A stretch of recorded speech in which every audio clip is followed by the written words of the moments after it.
think I'd rather have that than have a bunch of stuff and not have ambition. I do think that there's a benefit to it coming from humble beginnings that gives you kind of that ambition and drive. I agree. There's pros and cons, but a lot of the most successful people, you and I talk to them, have some similar stories to what you just explained. And I think also part of it is like a self-confidence thing where it's like you can look back and think like I wasn't necessarily given. So when I went to school at Yale, right? No. Ivy League, there's a lot of kids of governors and judges and billionaires and whatever else it is, right? That's like very, very common. And one of the things that I did notice like in interacting with some of them was that it was hard for them to feel like their success was their own. It always felt like, but was I just given this? Imposter syndrome. Yeah, exactly. And so I do think that there's something that was like, I didn't have any legacy admissions, right? I knew I had to get in on my own merit. And so when you have some of that success, it does feel maybe a little bit sweeter than if you're always questioning like, well, did I get it because, someone gave it to me? All right, guys, we are here in Las Vegas. We got Koloa on the show today from Houston, Texas, doing some big things out there. Thanks for coming in today, man. Yeah, thanks, man. Thanks for having me. Super excited to be here. I know you've got a history with Vegas, done some business out here over the years. Yep. Love the hospitality out here. It's good to be back. That's how you made your bread and butter, right? The hospitality industry. Yeah, hotels a big portion of our investment thesis and continues to be huge for us in building, buying, acquiring, managing, all that kind of stuff for hotels. Have you had that viewpoint the whole time? Because I know when Airbnb kind of got in the mix, there was a little uncertainty. Yeah. No, so a lot of it has to do with, we started a company. We've been in hotels a long time. Grew up. My father, immigrant. Worked in hotels, all kind of things. So I grew up in hotels. The first time I ever ate a steak was at a hotel. All those kind of things, right? Yeah. And so I've been around hotels, worked at hotels, and then in 2021, when COVID hits, was like the prime buying opportunity for hotels, right? COVID was about 3 times as bad for the hotel industry as like the great financial crisis. Wow. So if there was a time to buy hotels, to invest in hotels, like 2020, 2021 is it. And so I was doing some other stuff at the time, but I was like, this is it. This is the time to get into it like full feet. And so we kind of pivoted and raised a bunch of money and started buying hotels. And then since there, we've grown. Well done. I mean, first of all, you make it sound easy, but to have that conviction in a time like that is not easy. Yeah, it's a lot of folks are, scared about what's going on and, is there going to be a ramp up? I mean, depending on where you lived, especially on the coastal cities, it still was not ramped up by like 2020 or 2021, right? People are still uncertain. Is a vaccines going to happen? Is any travel going to come back? Like all these kind of things. And so we had conviction that, travel would return, tourism was going away. And so we were able to buy hotels as they were kind of on the decline. And then fortunately we were able to ride it up on the 2021, 2022 wave as kind of things returned back. Wow. So you were able to just raise some money through friends, family? Raising capital is very tricky. I think that's the question that I get asked the most is how to raise capital, especially when you're trying to go after like big deals. And so the way that we approached it was a little bit maybe non-traditional. So like traditional way of raising money, especially in like private equity or venture capital the same way, is you'll have someone who spent 30 years on Wall Street, 20 years on Wall Street, they're a VP, a managing director, or whatever else it is, and then they'll go and they'll take all those experiences and connections, and they'll go raise $300 million billion fund, right? That's like the classic model. And so we didn't necessarily have those connections. At the time, I was in law school, went to Yale for law school, and we have some connections, from that, but not all those connections. So instead, what we said was, we're going to raise a bunch of money to buy hotels. We don't necessarily have the institutional deep pocket billionaire friends, right? That like is traditional. What I had come up with on our fundraising strategy was let's look at the areas that are adjacent to our area. So if you have hotels, the people, when you're raising money, you kind of have to solve for 2 issues really. One is you got to convince them to invest in the industry, right? Why should you invest in hotels instead of tech startups or other types of real estate, right? So why hotels? And then why specifically your hotels deals, right? And so when we first started raising money, we were kind of trying to solve both of those at first. And it was super difficult because we'd spent a lot of time educating people on the hotel industry, how it works, all that kind of stuff. And then we get to it and they're like, okay, well, I'm not convinced that like I still want to buy hotels. I just want to invest in my like fix it and flip it type of houses or apartment buildings, whatever else. So we wasted a bunch of time. And so I was thinking, could we solve for one of those easier? And could we solve for finding people who already want to invest in hotels, and then we just have to convince them to invest in our hotel? Smart. And so the way we did that is we just kind of looked to all the different adjacent industries of the hotel industry and looked for like the small to medium businesses in that industry and try to target those folks. That's so smart. So you were very targeted with the approach. Yeah, super. So for example, it's like insurance industries, right? Those guys who run insurance companies, agencies, whatever else it is, they're making like $3, $4, $5 million a year. They're in like 60s. They're in their 60s, right? They've been making this for decades. And all they do is they specialize in hospitality insurance, right? They're not running these huge, billion-dollar companies. They're running these small companies, but they know hotels. They've seen all the risk factors. They've underwritten a ton of them. They know the difference between underwriting a hotel and, coastal America versus, mountain America or whatever else it is. And so going to them and saying, hey, look, you guys already know hotels, and we're looking for 500,000, million, 2 million for this specific hotel and this idea and this plan that we have. That was a lot faster. So we did that with like hotel industry, for insurance folks in the hotel industry, for lawyers who they specialized in hotel, both contracts or litigation. So they knew kind of the things to look out for and the risks. They're already comfortable with that. And so we did that, which is all these different industries. And, the first year we bought over $100 million of hotels. Holy crap. Yeah. To date, we've bought over $500 million worth of hotels. We've raised over $100 million of equity. That's nuts. And have you slowed down since you said it was better to buy them during the pandemic, right? Yeah. So now we're kind of we're in a recycling phase where now you're trying to sell a bunch of those assets. You buy a bunch of them when they're, like you said, in that underpriced, undervalued state. Yeah. You stabilize them, improve them, and then you sell them and you recycle that capital for the next thing. And so I would say that our acquisitions, we're not buying as much, but we're also buying some larger projects. Got it. So rather than buying, one hotel for $5 million, another hotel for $10 million, another hotel for $15 million, another hotel for $10 million, right, and putting together a bunch of that. Now we're selling that. Now we're looking at larger acquisitions. We've done a couple, nine-figure acquisitions in the last 12 months. We're working on a project in Houston that's a $750 million deal. And so we're looking at some of those larger deals now.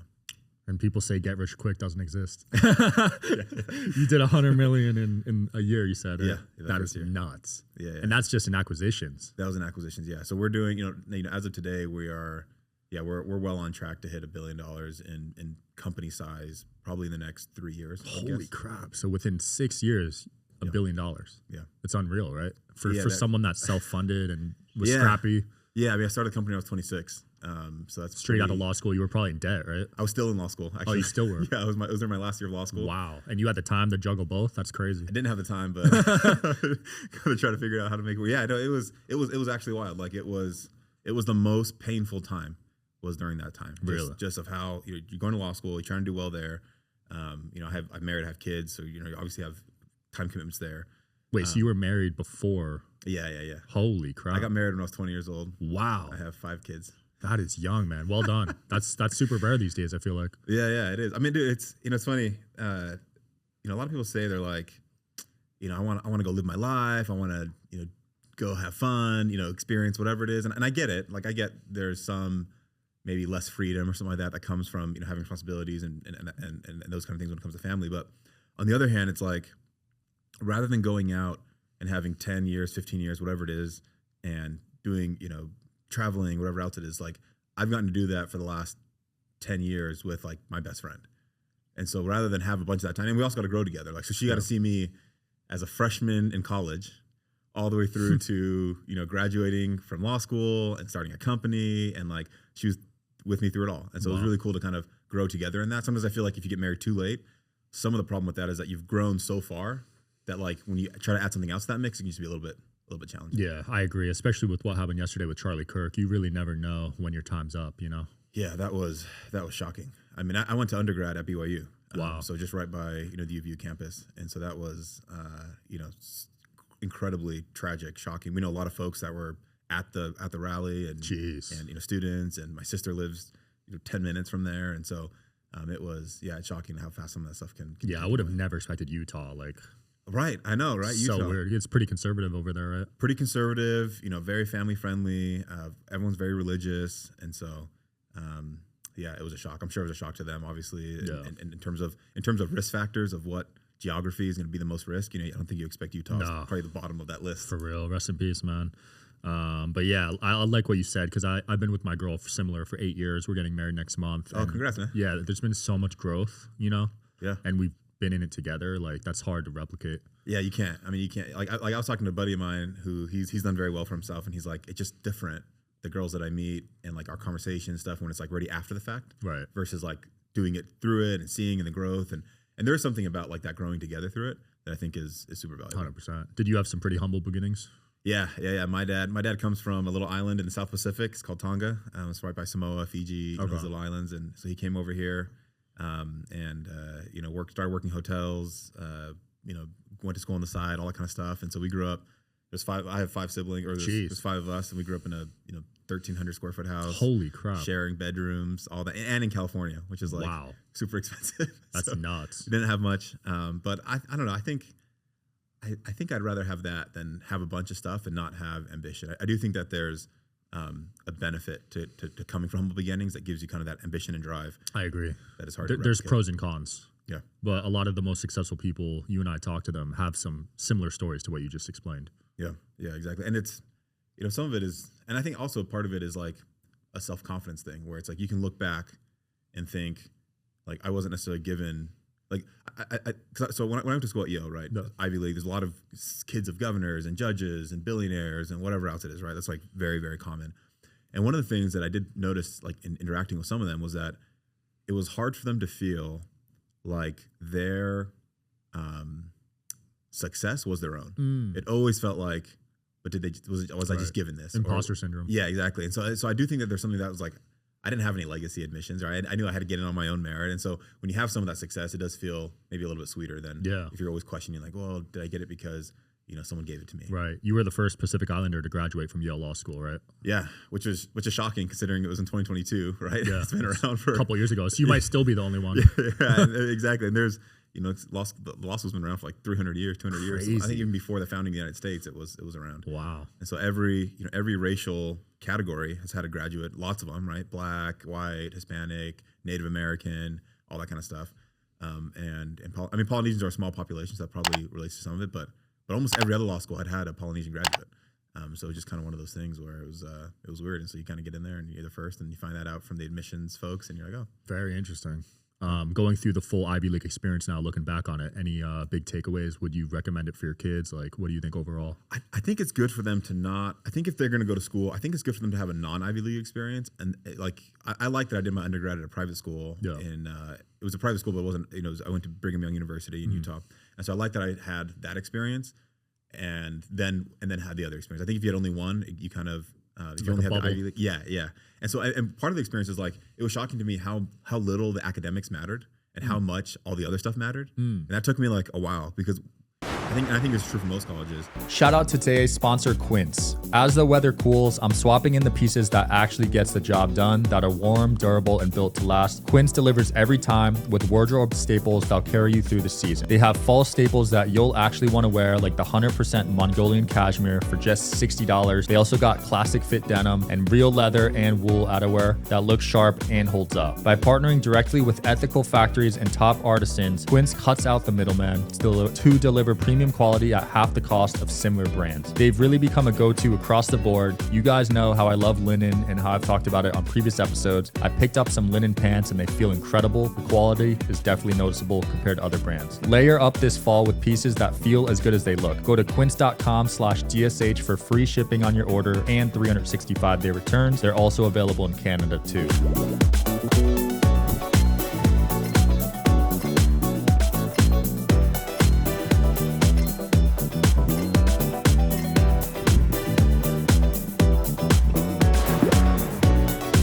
You go there to like get good grades, right? So you get a good job. Yeah. And like at Yale, it was like, yeah, do the school stuff if you have time, but really it's like you want to get to know the people, the professors and the speakers coming, and do the dinners and go to the events. So a lot of politics. Oh, a lot of politics. It took me a while to figure that out because I was always like, put my head down, get good grades, like, and I was like, oh, like I'm missing something if that's all I do here. Interesting. I did not know Ivy Leagues were like that. Oh man, it was. I thought it may be the opposite. I thought it was like, oh, if you can be the top of your class, then that would be really impressive, whatever. And it's like, no, dude, it's like the guy who goes around and goes to the speakers and says, hey, Hillary Clinton, she spoke our first day of law school. Hey, Hillary Clinton, I loved your speech or whatever. Do you think I could come talk to you in DC someday? And she's like, yeah, sure. And then they go drive to DC 2 months later and you go talk to her and she offers you an internship.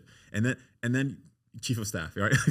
like that's how a lot of these kids started. Like when you look at a bunch of their staffing, including like really, really high level staffing, it starts from met him at a law school campus, met him on campus, and they go to mainly the Ivy League campuses. And so that's nuts. Was that kind of intimidating your first day there? Hillary Clinton's there speaking? Yeah, it was super intimidating. I mean, no matter what political beliefs you have, that must be like, holy crap. Like, yeah. And it was like, it was also during, this is 2020. So this is like right after like a lot of election stuff. And there's a lot of just like angst in the air. And so, yeah, it was intense. And I think it was also like eye-opening to me of what kind of opportunities could come from it. And so How much of your success in the hotel industry do you attribute to your law degree? I think that a law degree, not necessarily from Yale. I think there's two things. There's success I think I can trace back to having a Yale law degree and with the name brand of Yale, and that does help get in certain doors, right? People take your calls, people take your emails that they might not otherwise. That is actually, I think, less than the skills that you learn in a law degree. So when you learn in a law degree, they teach you how to think linearly, to think critically, be able to manage risk and judge risk. I mean, when you're looking at $100 million deal, like you have to be organized in your thinking. And there's no way to get around that. And most people just aren't trained to do that way. And so when you go to law school, they train you to think a certain way. And a lot of our success, I would attribute to the critical thinking skills that come from a law degree. Interesting, yeah, because $100 million deal, if it goes south, I mean, you're cooked, right? Yeah. On those big deals, it's all out there. One wrong deal can ruin everything you built. Yeah, you can build it up for decades. You see that a lot in real estate. Yeah, especially in real estate. People get people have success at a certain level, and then once they get to the higher level, they mess up once, and everything they worked for is gone. Yeah, I mean, and that still happens with big. I mean, Donald Trump is a good example where I think he was in the 90s where he was already like the guy was a billionaire already, and he's like talking about how I think he has a story about him walking down the street and seeing a homeless guy and being like, oh, that guy's in a better position than me because he's not in $900 million worth of debt. Yeah, and like at that time things were kind of struggling to turn some things around the real estate side, and then eventually obviously turned it around, but. Even on that level, billionaires, have the same. Yeah. I grew up in Jersey. I think he got wrecked in Atlantic City, right? Yeah, that's right. With the casinos. That's right. Yeah. They're saying, I don't know if you've seen this on social media, that Vegas is struggling right now. Yeah, I think Vegas is coming back to market. I think so. Hospitality does have some ups and downs, and so like 2018, 2019 were banner years for hospitality, highest prices ever. Room rates kept going up, basically, just like this for a decade. And then COVID hits, right? Resets a ton of stuff. And then when COVID hit, though, it created a bunch of like pent up demand, right? And anyone who's sat at home for a year or 2 years and want to get out. And so then coming out of COVID, like hotels could almost charge whatever they wanted to, and people were willing to pay it. Yeah. Right? Those were the days of $8,000 a night in some of these resorts and that kind of thing. And it was still booked up, 100% occupancy, those kind of things. And I think as some of that has waned a little bit, now people have gotten that out of their system. In addition to some of the pricing, I think challenges that are happening right now, and and also with some of the international tourism hasn't fully rebounded. We still are a lot lower than we were pre-COVID when it comes to Asia, specifically traveling to the United States for tourism. Interesting. I think that is putting pressure on areas like Vegas, things like that, to drop their prices and try to pick up some of that demand. Do you focus on the U.S. only? We are U.S. only right now. Okay. Yeah. Do you have plans to expand, or are you just focused on America? We're pretty opportunistic when it comes to international things. So I think if something comes along that was really interesting, we'd look at it. And we've looked at things internationally, but so far it just never made sense. Okay. Part of the problem with international is as soon as you get into certain countries, like the ownership of land isn't always certain, and how the laws treat that if you were to get an issue, and then you usually have to have a local partner. So it just gets more and more complicated.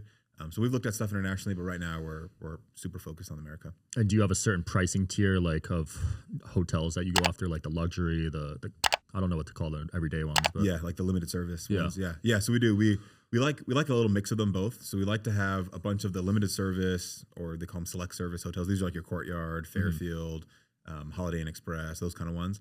And those things are nice because they're pretty simple in terms of running them. They're usually anywhere between 8 to 12 million unless they're in a big city, right? And so you can buy a bunch of those up. And the nice thing is when you buy a bunch of them up, you can often sell them for more. It's called a multiple arbitrage to bigger groups that are trying to buy big portfolios. Got it. So for example, if you were to buy $10 million hotels, just for the fact of going through all that effort, usually these big companies, they're trying to acquire 10 or 15 or 20 packs at a time because they don't want to go through and buy 100 different hotels at a time, right? And so we'll buy like 10 of these individually, we'll package them up, and then sell them as a package from 10 or 15 or whatever to the next group. Makes sense. So you're 10 million per year, you're saying? No, sorry, 10 million per hotel. 10 million per hotel, okay. and we'll group up a bunch of them. Maybe we'll do 10 of them, 15 of them in a year, and then we'll package them up. Got it. So we do that on that side, and those have different economics because those hotels you're renting to construction folks if they're traveling to and from, consultant or whatever else it is. And then on the other side, we like to do luxury, and luxury has, especially when we do construction or value add, construction or luxury has huge upside. So you can, like take Waldorf, Ritz-Carlton, Westin, The Edition, any of these big hotels, luxury hotels, you can go into them, and sometimes with just a slight, tweaking a strategy, you can increase room rates by $400, $500 a night without Wow. doing anything to them. That's nuts. You can't do that for a hotel that you're selling $100 a night. Yeah. Right? You might be able to squeeze out an extra $3 or $4. I mean, I just booked my honeymoon, and I think we spent like $2,000 a night. So Yeah. I can't imagine their margins. It must Yeah. be like 70% if I had to guess. Yeah, for on the room side, you're making a lot. Yeah, on the room side, you can make anywhere between probably 50 to 70%, like you said on thing. The problem with luxury, where you start to get into trouble, is you have a lot of staff to try to make it a luxury experience. So a lot of times you drive in, when you go to that hotel, you drive in, someone will be there to greet you at the door. Right. Then a different person will be there to take your luggage. Then a different person will be there to point you to the front desk. And so you start to get some staffing. But areas that do really well, especially, this is why actually international luxury hotels do really, really well, because they charge American prices, but their labor is in local labor. Yeah. And so like Mexican hotels like in Cancun or wherever else, they're charging $2 an hour, right, for some of those labor, but they're still charging $2,000 a night. Got it. $1,500. Yeah, that makes sense in USD. Mexico. Yeah. How many of your hotels are using AI to check in people right now? So we have 0 branded hotels that are using AI to do full-on check-in. So the hotel brands have a lot of back-end stuff that use AI. Yeah. And they manage trends and other things, and you can do like the virtual check-in and all that kind of stuff is managed. But right now, none of the brands that we own, this is across Marriott, Hilton, and IHG, none of them allow fully AI check-ins. That's coming. That's coming. I just stayed in Miami a few months ago. All AI. Yeah, I the couldn't check-in. believe it. Yeah. What was the check-in experience like? So you walk in, you type your name on like a computer thing, Yeah. and it pulls up. And no one's there. No one's there. There's a guy like on the side to help Sure. if you like can't figure it out, and then you get a blank card, then you have to scan it, and then it gives you your room number and everything. Yeah. It was nuts, dude. Yeah, Because it was like 2 a.m. too. So Yeah. to be fair, I guess it makes sense at late hours, right? Yeah. I mean, there's like certain busy hours, right? Like the check-in hour is busy and the checkout hours are busy, but there's a lot of stuff that come. Like we've done tests right now with fully automatic cleaning robots, for example, Wow. that can go and clean, put itself on the elevator, get up to the new floor, Holy get out, crap. yeah, go out and vacuum all of the hallways. And there's one that's being prototyped right now that we've been looking at that goes in and like has this little like whirls around like a car wash and cleans the bathroom. Yeah. That way the cleaners only have to come in, just strip everything down, remove it, and the robots come in and clean everything. That is fascinating. Yeah, I'd it's imagine the cleaner cost is pretty high at these big hotels. Yeah, that's a big one. You know, it can take them 15, 20 minutes, sometimes even 25 minutes, depending on the size of the hotel, to clean each room. So imagine a 700-room hotel, especially these big Vegas convention ones. Yeah. 700-room hotel, right? 30 minutes maybe, depending on the size of the room and the layout, probably closer to 15, 20 minutes per room. And if you're having a lot of turnover, like people aren't staying in their room for 5 or 6 days, they're staying for a night or two. Vegas, yeah. Yeah. So there's like 100 cleaning ladies in these hotels now. Yeah. Holy crap. A lot of these big hotels have over 1,000 staff. Oh my God. That's insane. Yeah, I'm sure you studied these line items extensively when you're looking at these deals. Yeah. You invest in any other stuff or just hotels right now? So hotels is our biggest portion of our portfolio. We also invest in non-hotel real estate. So we'll do, especially mixed-use developments. So something that we're really bullish on is the idea that I think that there's a natural idea, and for maybe those, if you've lived in more urban areas, you'll feel this feel. Where there's like an energy where you're not just living in a suburb somewhere, right? Where when you live in the suburbs, it's kind of you always have to drive everywhere, right? And you don't necessarily feel connected to the community. And so we've seen a ton of like demand from folks to live. That's why people like to live downtown areas, right? If you live in New York, you can look outside and you see people milling about, and you can go to Central Park and have a picnic, and then you can go to your favorite, cafe down the street, and then go get lunch and do that all within walking distance and kind of seeing other people, right? And so we've been really interested about, can you recreate that feeling of, Manhattan, but maybe, not 500-story buildings, but can you create that feeling of community in Manhattan, but can you do that in a suburban area? And so we're building one right now in south of Houston in Friendswood, Texas, $750 million deal. We're building apartments, condos, office building, restaurants, hotel, convention center, all the rest of that. And so that's something that we're super excited about is that kind of development. And then on the other side, we also have been making a couple of big bets into manufacturing. So we were a little bit fortunate that we were early to manufacturing. We bought a manufacturing company about 2 years ago, and we took it from doing oil and gas, Houston's big oil and gas area, and we started moving them into more aerospace. And so like right now we make parts for SpaceX, Blue Origin, Lockheed, NASA, Boeing, like all the big companies. And they have huge margin right now. It's a bunch of production going on, all the rockets. And then also we're working on getting contracts into the Department of Defense, because I think that's the next area that you're going to see a lot. And there's a lot of overlap between aerospace and Department of Defense. That's amazing, man. So you're really going to change the future of Houston. That's what we're trying. I think we are seeing it pivot from oil being a traditional oil and gas to being really aerospace and defense focused. Yeah. Like we just saw a demo of a company out right by us down by NASA, where they can get from Houston to Paris in 2 hours. What? Supersonic commercial jets, dude. And they have like a working prototype. It's crazy. Because right now that flight is how long? Oh man, that's probably like 8, 9, 10 hours, something like that. Wow. Yeah. So they cut it by 80%. Yeah, it's wild. It's That wild. is nuts. How many people could fit on it? I think they said they can fit like 40. Oh, that's not bad at all. So I mean, it's not gonna be for everyday Yeah. Paris traveler, but for like business folks and stuff. Time is money. Yeah. That's why I fly JSX when I can. Yeah, and Vegas is a huge one. They come out to Texas all the time. Yeah, exactly. I think Houston's every couple days. Yeah. Have you been on it? I've been on JSX. Yeah, I like it. It's like a little more expensive, but Yeah. it's so easy. Yeah, and you can pull right up and you can get on there. Sometimes the start time is a little bit can move a little bit, but as long as you're not trying to get something within a half hour or something like that, then Yeah. yeah. I mean, there's so many commercial delays Yeah, lately. exactly. I just assume my flight's going to get delayed at this point with how often it happens. Yeah, I think JSX goes out to Phoenix too, right? Yeah, Phoenix. I'm going to Phoenix for my bachelor party. Nice. Yeah. You like it out there? Yeah, we have a hotel in Phoenix. Oh, nice. So we go Which out one? there. It's a Midtown, so it's Okay. going to be a courtyard. We're converting it from unbranded to a courtyard Marriott. Sick. So Yeah. it's still in renovation. Yeah. I did an Airbnb this one, but sometimes I like getting, like you said, that local vibe Yeah. versus a hotel. It just depends on the city, I think. Yeah, and I think Airbnb definitely took market share from the hotels for sure, right? But I think there's a couple things with Airbnb that is interesting. One, I think they're gonna have a collective action problem. So the hotel lobby is huge. Yeah. Right. Like when you're talking about when cities and stuff like that are trying to figure out the folks that are lobbying those laws behind making Airbnbs not allowed, for example, like in Hawaii when it became illegal for a little bit, Yeah. and a lot of cities are passing. Vegas too. Oh, Vegas is that? Yeah. I didn't know that. Not surprising though, right? 'Cause the hotel lobby. Right? Airbnb doesn't have an Airbnb lobby necessarily. They have a couple of tech companies that lobby for sure, but they pale in comparison to market size. I think Airbnb has something like 5 or 6% of the total like transient market. Okay. Whereas hotels like 95%. Wow. So if you're a lawmaker or you're anything, and also Airbnb employs a lot less employees than hotels. And so as soon as like labor laws start getting an Airbnb, when there's issues on the hotel side, you have massive collective action behind keeping hotels in power. And so I do think that's a long-term struggle that Airbnb has. The other thing is, I think if you're going to stay somewhere real quick for a night or two, Airbnb can struggle a little bit with branding because when you stay at a Marriott, you kind of know generally what you're going to get, or Courtyard. But I've stayed at Airbnbs before, especially if I wanted to just stay at night or something like that, and I wanted it. And I go there, and it looks nice in the pictures. You get there, and there's like bullet holes in the door, Bro. and you're like, They're so hit or miss. right? I'm going to be honest. Like most of the times my expectations are let down Yeah. with Airbnbs. Yeah.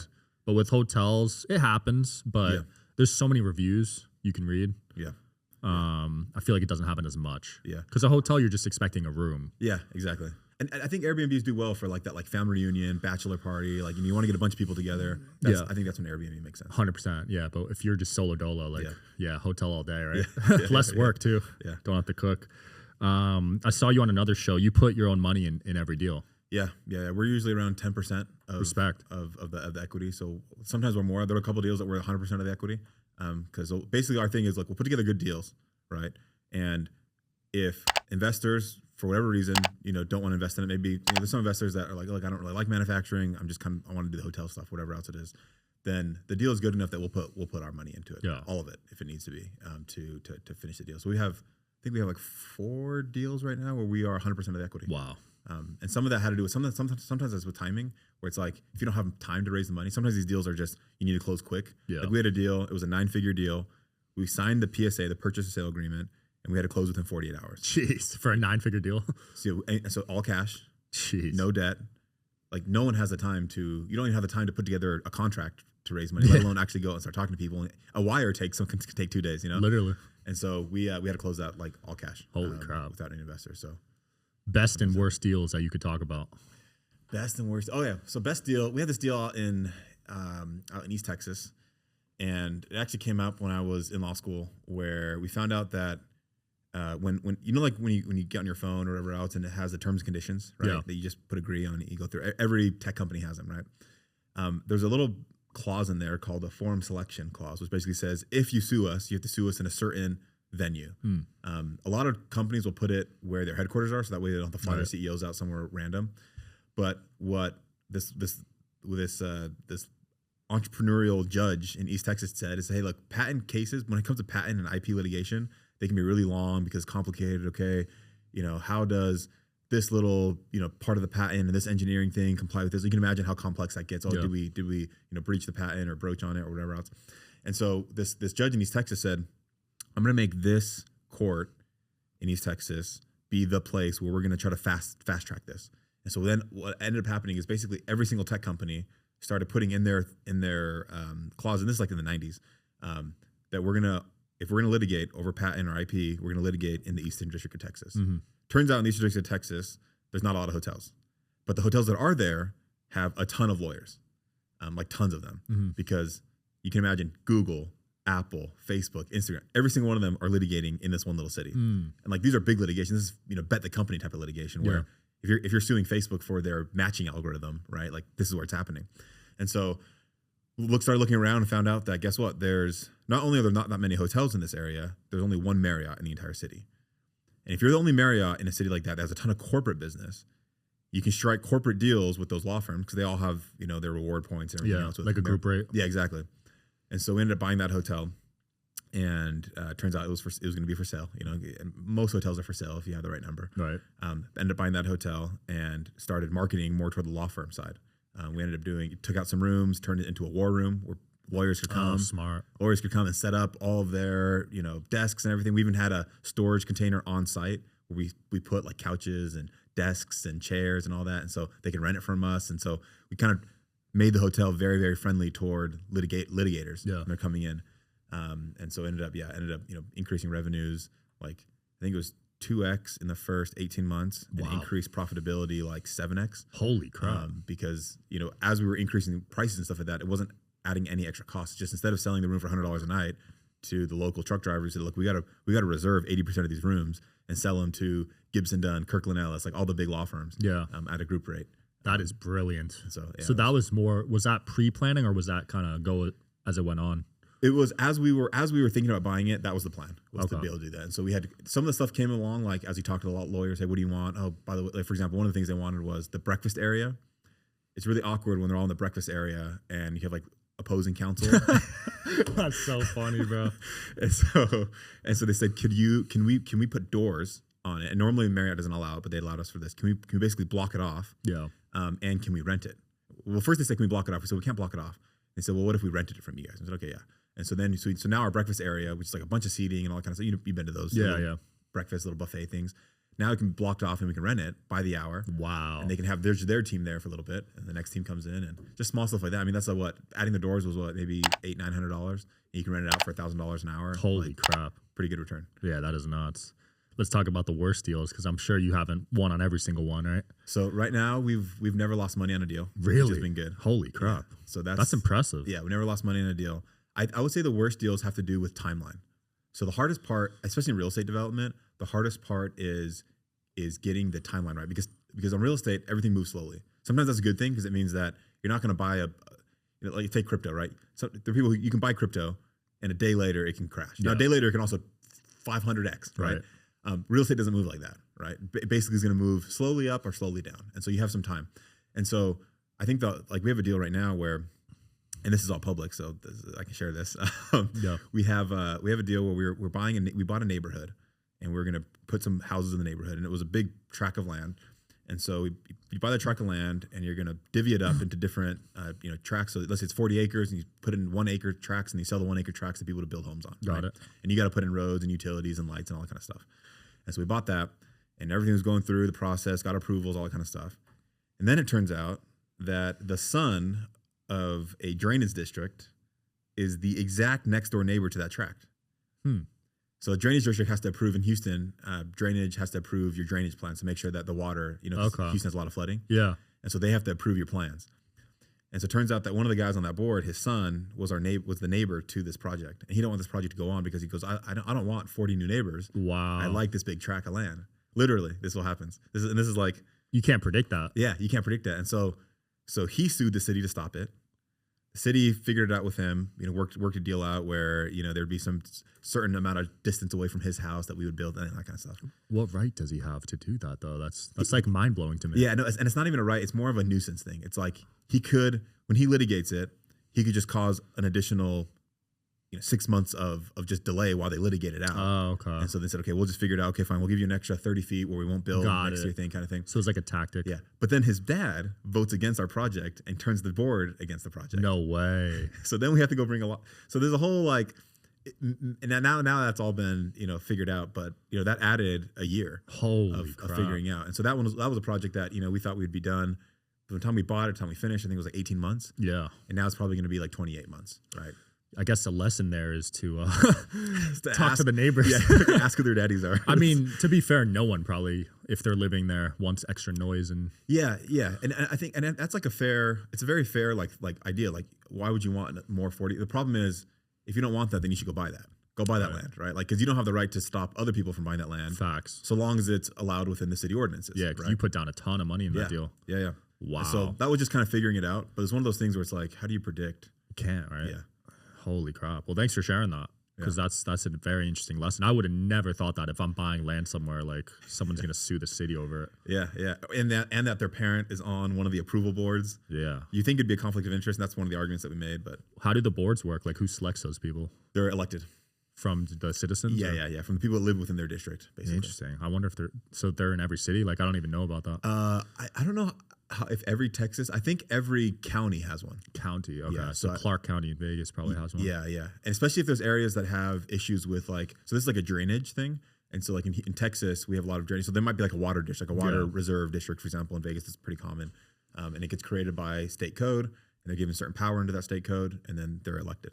That's my fear with investing in land, because I see these ads all the time and I hear horror stories of like, oh, you can't get the approval. You already put down all the money. Yeah. You know what I mean? Yeah. So there's different type of approvals. This is something like we think about a lot. So there are a couple things when it comes to approvals, and people do this. There's an entire like sector of investment where they invest in land that's not worth much because it doesn't have any approvals, and they get the approvals and it's worth a lot. And they sell it. Yeah, it's called land banking. And so we typically will not invest in land that isn't fully approved and entitled. The only thing, and same thing with this one. This one was already approved and entitled. Got it. The only approval that we didn't have was the approval of the actual engineering plans. And the nice thing about engineering plans is like, there's no like wishy-washy. It's like, does the engineering plans get rid of the water in the way that the water, laws require it to be done? And so there's not like, I don't like that color, kind of thing. It's just like, it comes down to the math. And so luckily we were able to overcome those concerns they brought up. I think it was really a tactic. I think they were hoping that we would kind of back away or whatever else it was. And then we doubled down and let's go. What'd you name it? The street? Because that's been a bucket list goal of mine. To name a street. We named it after some family members. Oh, nice. Yeah. What's the process for that? I don't even know what I just want to say like, yo, that street's mine, Digital, social. What's the process for getting a street? You submit it as part of your plans. So you have like a plat which shows basically where the lots are going to be, what size they're going to be, how the roads are going to be, where the lights are going to be, how wide things are going to be. And so as part of that, they usually will let you submit names. That's cool. Sometimes the city has naming conventions. Like if you're in an area where it's like 51st, 52nd, you can't go in there and name it like Koloa Wolfgramm Street. Right? they're not gonna like that. Because some cities have two of the same names. That's always confusing to me. Yeah, and that probably was they're under different approval areas, or they'll have different appendages at the end. So Sunset Lane instead of Sunset Court instead of Sunset Avenue or something like that. That makes sense. And sometimes the streets actually at one point they did connect, and then something got built in the middle of them, or a lot of stuff got built in the middle of them. And so now you have like 57th Street here, and it used to be one big 57th Street, but then right in the middle, someone built a massive, and now it's like two 57th Streets that used to be connected. I could see that. Well, dude, I'm excited for your future. The future of Houston's looking bright, thanks to you and some other people. Where could people find you, support you, and learn from you and all that, man? Yeah, we just it's funny. We've been moving in quiet the whole time. We didn't have any socials until like a couple weeks ago, and then we just thought, look, there's a benefit to being a little bit more public about some of the projects we're doing. We've had a lot of times where we've talked to people about stuff, and even little things. Oh, we found out about your website, and then some city guy calls us. Hey, we have 500 acres up here, and Dallas, whatever. We want to do something. We heard about your project, so you can now find us just my name at Koloa Wolfgramm on Instagram. Wolfgramm.com is our email. That's beautiful. Link it below. Thanks for coming on, man. Yeah, thanks. Yeah, check them out, guys. Peace. I hope you guys are enjoying the show. Please don't forget to like and subscribe. It helps the show a lot with the algorithm. Thank you.